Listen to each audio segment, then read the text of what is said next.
Magandang araw, ito uli si Jasper Tomas. Ipagpatuloy po natin ang usapan natin tungkol sa spirit science ayon kay Dolores Cannon. Si Dolores Cannon po ay isang hypnotherapist na nakakuha ng maraming impormasyon tungkol sa mundo ng spirito sa tulong ng hypnotherapy. Nagsulat po siya ng maraming libro at tinatagalog ko po ang mga libro ito para makarating sa ating mga kababayan.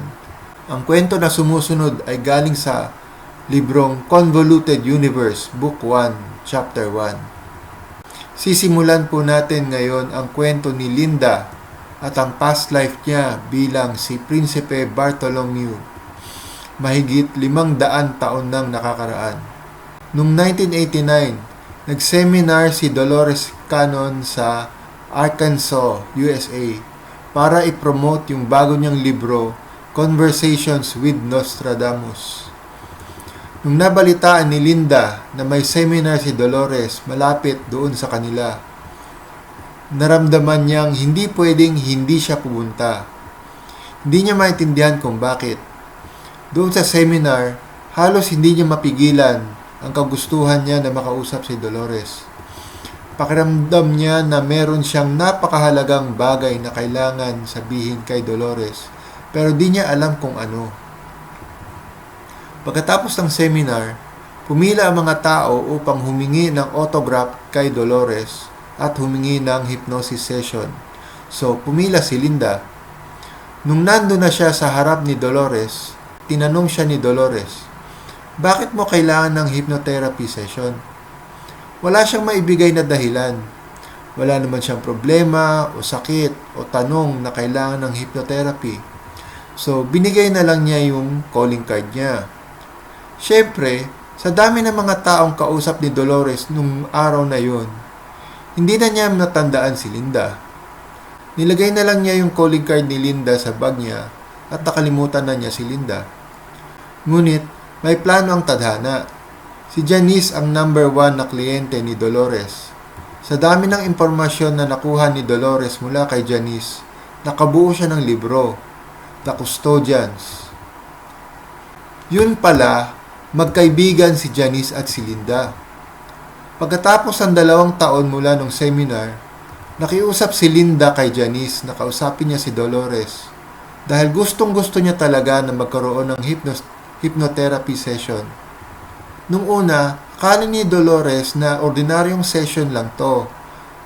Konting past life, konting kwentuhan, tapos na. Tapos, hindi na uli sila magkikita. Walang kamalay-malay si Dolores na may spiritual contract pala sila ni Linda. Marami silang kaalaman na kailangan iparating sa mga tao na taga-Earth.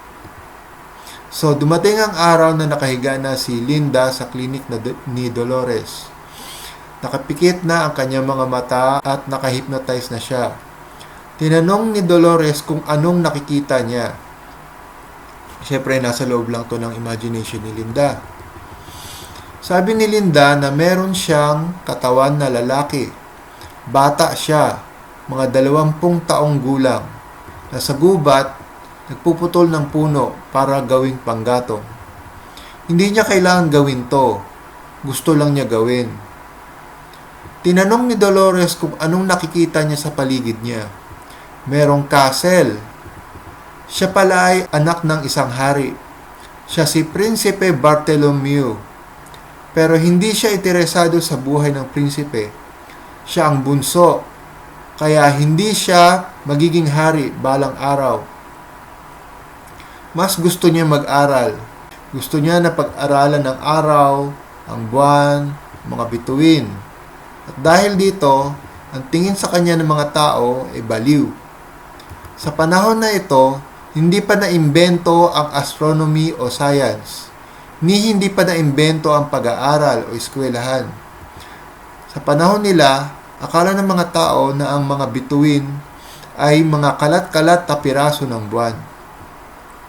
Merong isang kaibigan si Bartolomeu na interesado rin sa astronomy at ang tao rin na ito ang nagturo sa kanya ng karamihan ng kanyang nalalaman. Matanda na ang kaibigan na ito, kuba na at malapit ng pumanaw. At pag dumating ang araw na yon, magiging responsibilidad daw ni Bartholomew na panghawakan ang kaalaman na binigay sa kanya. Dahil balang araw, ito ay kakailanganin ng sangkatauhan. Ang matandang kaibigan na ito ay galing sa Pleiades. Ang Pleiades ay hindi isang lugar sa planet Earth. Ang Pleiades ay isang constellation, isang grupo ng mga bituin sa langit. Ibig sabihin, ang kaibigan ni Bartholomew ay isang alien. Hindi siya mukhang alien, mukha lang siyang isang ordinaryong matanda. Hindi na masyado nagtaka si Bartholomew na galing sa ibang mundo ang kaibigan niya. Sobrang liit ng nalalaman ng tao tungkol sa universe nung panahon na yon, at tanggap niya na marami siyang hindi nalalaman. Naniniwala rin si Bartholomew sa magic tulad ng karamihan ng tao nung kapanahunan na yon. Hindi alam ni Bartholomew kung nasaan ang bahay ng kaibigan niya.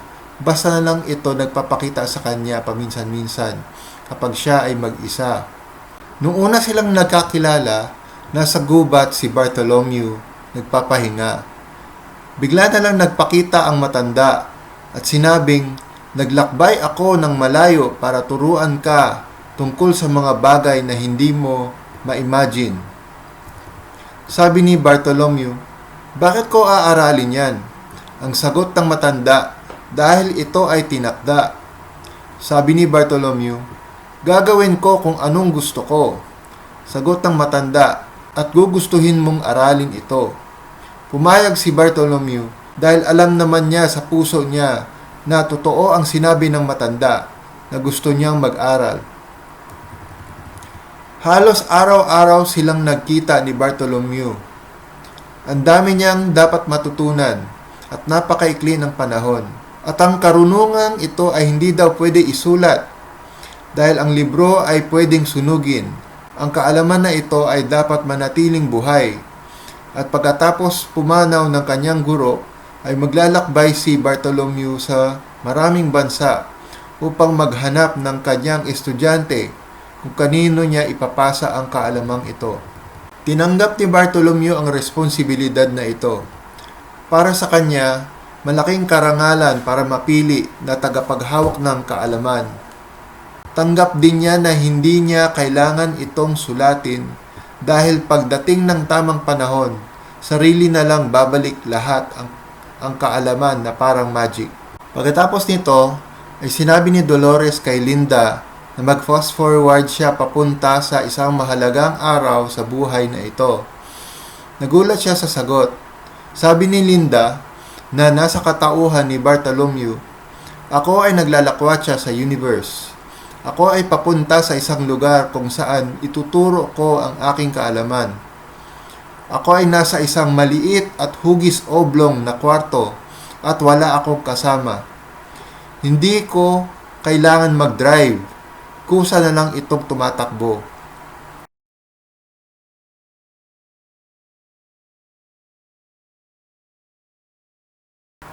Merong bintana, pero hindi ko kayang ilabas ang aking kamay." Hindi pa naimbento ang salamin ng panahon ni Bartholomew, kaya hindi niya alam ano yung salamin. Walang masyadong nakikita sa labas ng bintana. Panay dilim lang, dilim at tahimik. Wala ring pinto. "Paano ka nakapunta dito?" tanong ni Dolores. "May gumising sa akin at inanyayahan akong maglakbay. Pumayag ako at natulog uli ako.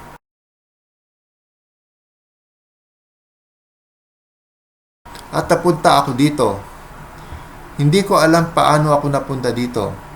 Basta't pumayag ako at andon na ako." "Yung matandang kaibigan mo ba ang gumising sa'yo?" "Hindi." "Anong itsura ng gumising sa'yo?" "Maliit siya, walang buhok, bilog ang ulo, napakalaki ng ulo niya, at napakaliit ng katawan. Hindi ko makita ang kanyang mukha dahil napakaliwanag at kulay silver ang kanyang mukha." Alien na pala yung kausap ni Bartholomew, di pa niya alam.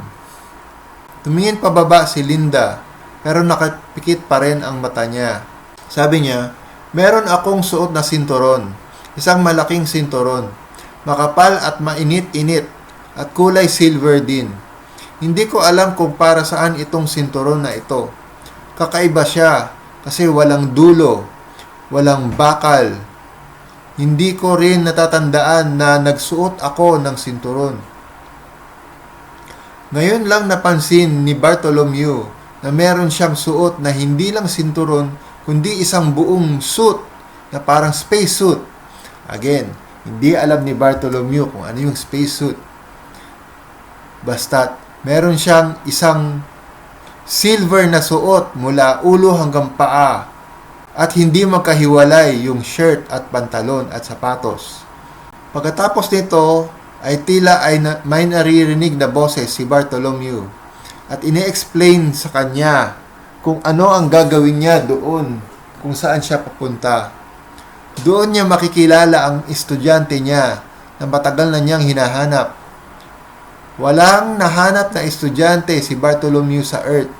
Matagal siyang naglakbay pero walang tao siyang nahanap na karapat-dapat pagbigyan ng karunungan niya. Nakahanap ngayon si Dolores ng pagkakataon para matutunan din ang kaalaman na tinatago ni Bartholomew. Sabi niya, "Payag ka bang ituro din sa akin ang mga ituturo mo sa estudyante mo?" Sagot ni Bartholomew, "Kailangan ko magtanong. Kailangan ko magpaalam kung pwede. Pero okay yun. Maganda yun. Doble ang pakinabang." Sa puntong ito, 1 oras na ang nakalipas mula nung nagsimula sila ng hypnosis session at unti-unti nang ginising ni Dolores si Linda. Dahil ang tape ni Dolores sa kanyang tape recorder ay 60 minutes lang. Pagkagising ni Linda, pakiramdam niya na may napakabigat na responsibilidad siyang dapat gampanan, na may kaalaman na dapat maibalik sa Earth, na nung unang panahon ay hindi pa kayang tanggapin ng mga tao, subalit ngayon ay panahon na para maibalik ang kaalaman na ito sa mundo. Ito ang pinakauna sa maraming mga hypnotherapy session ni Linda at Dolores. Sa susunod na video, pag-uusapan natin ang mga turo ni Bartholomew sa kanyang estudyante, kasama dito ang tunay na kasaysayan ng planet Earth. Kung pakiramdam nyo na kapaki-pakinabang ang video na ito at nais nyo akong tulungan na maikalat ang spirit science, pakiclick lang ang like at subscribe button sa baba. Makakatulong din kung mag-comment kayo, kahit maglagay lang kayo ng thumbs up o smiley o thank you. Marami nang maitutulong yon. Maraming salamat po. Ito si Jasper Tomas, Jasper the Friendly Ghost, na nagsasabing ikaw ay isang kaluluwa na may katawan, hindi isang katawan na may kaluluwa.